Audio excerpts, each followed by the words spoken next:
So Count Dankula has been found guilty. Let's froth a little at the mouth, shall we? Let's declare the UK rubbish. Set ourselves up and above it all. Folks, I'm closing on 50 years of age here. I've been around the block a few times. I saw that ghastly creature, Tony Blair, stalk the political landscape here, poisoning everything with his very touch.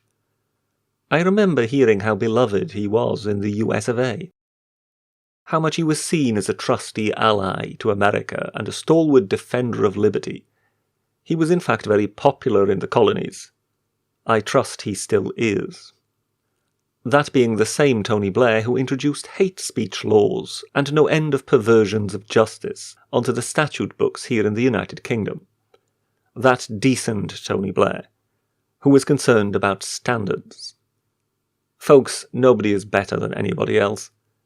I would usually include a gag saying that maybe the British were an exception to that rule, but that hardly seems apt today, does it? The USA has a constitution which guards her against such nonsense. But never think that her people are somehow wiser. That is all I'm saying. Here in Britain the battle has been going for a very long time.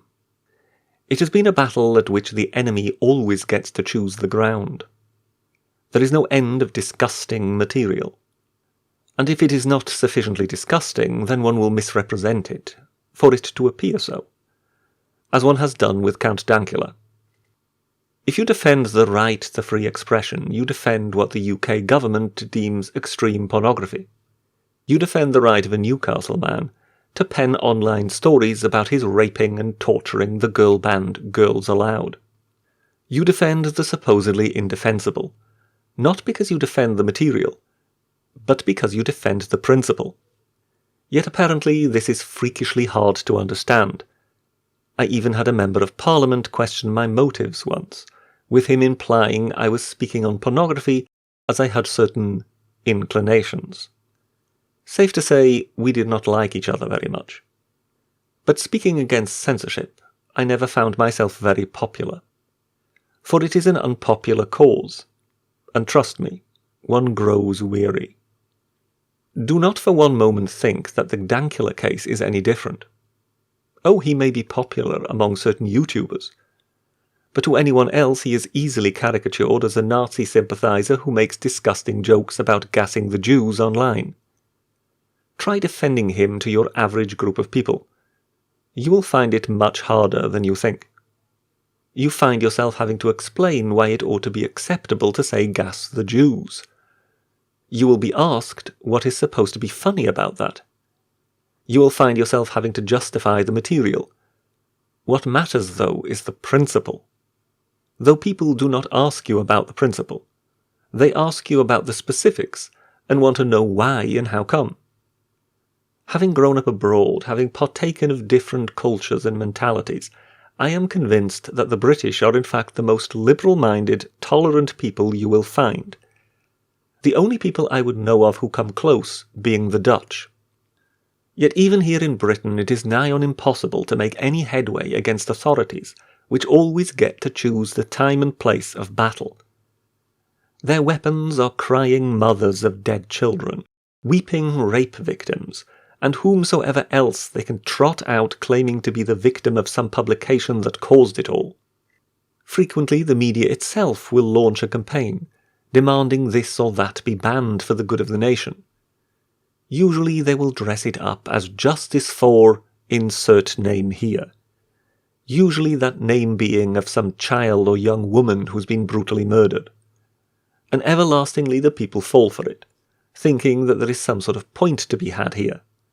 That indeed this or that goes a bit far. That they cannot in all honesty defend this sort of thing. Yet when will they realize there is nothing to defend? It is not about this video, that dirty image, or right-wing speech. It is about liberty. A precious thing, it seems to me, ever fewer people truly understand. When I speak up for pornography, I am some sort of pervert. When I insist on Tommy Robinson's right to speak at Speaker's Corner, but I question his motives, then I am both a neo-Nazi sympathizer and I am not fervent enough in my support of him. All I know is, I make the case for liberty. I have made it unceasingly for over 20 years now, and I am getting tired. On a day like this, with Count Dankula convicted for having the audacity to make a joke, I do feel rather glum. Because I am not sure people are yet ready to understand. I have heard many recently declare that they would stand up for free speech, completely free speech, and all it entails. Yet I am sure with most of them, they would easily fall by the wayside once the onslaught began. For the other side played dirty. They will readily paint you a paedophile sympathizer if it helps their cause. Yes, they really do that. They claim to fight for decency, but their methods are of the gutter.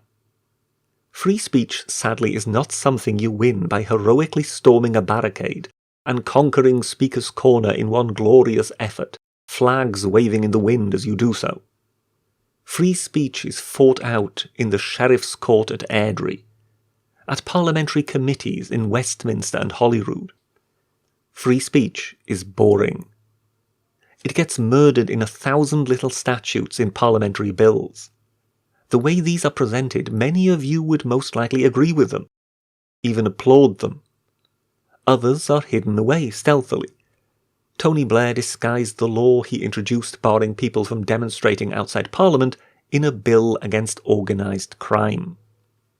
But for all the talk, what galls me is the price I see people having to pay over and over. People having their reputations ruined, even if they win their case, because the pornography in their possession was discussed in court, and subsequently reported in the local media, alongside their full name and address. And yes, Count Dankula, who struggled to find a job and earn a living, because someone in the police force, who should have had better things to do, decided to take umbrage at a short video clip on YouTube.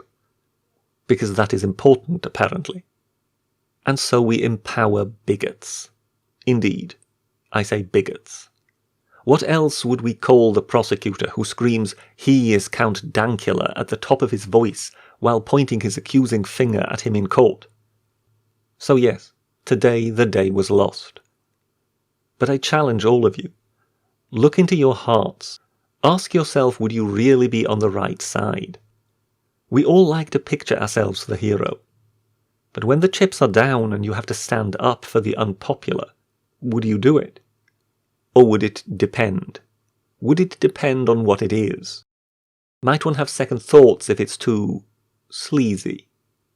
Forgive me if I'm grumpy and showing insufficient trust this evening. I think over the years I've just seen too much of this. I feel my side is deserving of a victory by now. But I think we're just not winning the people. I assure you, liberty is a thing worth striving for. Not because it says so in the books or because it's carved on monuments. It is so because it is the highest thing of all. But, bizarrely, more often than not, you must lead people to it. For too often they cannot make it out in the fog. Above all, liberty is not something you must earn, you must deserve. It is not something set aside only for the good people. Whereas those who make nasty Nazi jokes are undeserving of it and thus should have their right to expression curbed. Liberty ought to be for all of us.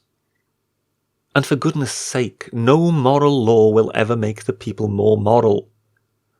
To force a moral law onto the people makes them not one jot more moral in their behaviour. It merely makes them subject to your will. It is an exercise in vanity by those who claim morality their own. I guess you realise, people, that I have been through this a good many times. I really did believe Dankula would win. I thought the case against him was too outlandish, too surreal. But this is a surreal age.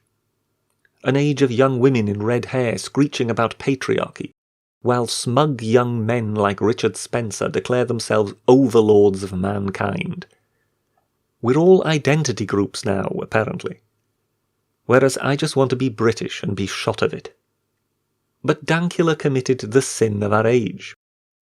Of making a joke which could, if one tried really, really hard, be understood to be offensive to one of the protected groups. Not that anyone actually was offended and complained, no. But it could be argued to be offensive, hypothetically, under laboratory conditions, if viewed upside down, in the dark, when played backwards. The simple truth is, I do not care whether anyone was offended. Your offence does not entitle you to your pound of flesh. You cannot demand that someone be punished for your feelings. For that is to set your feelings of offence above the physical well-being of another. You actually believe yourself more worthy, in fact, superior, so as to grant your mere emotions more weight on the scales of justice than the physical freedom of another person. You set yourself above your peers and demand they obey your feelings. To hell with you and your feelings. I will choose 1,000 Dankulas over one of you bigots. After all is said and done, what did this prove? What was achieved this day? Was a dangerous criminal removed from circulation? Was a violent crime punished, or a theft? In the end, someone was found guilty of saying something. Now that is a crime. My apologies for being somewhat cantankerous tonight, ladies and gentlemen, but let's just say I had my reasons. That is all from the Cyberpass for now. Thank you very much, and goodbye.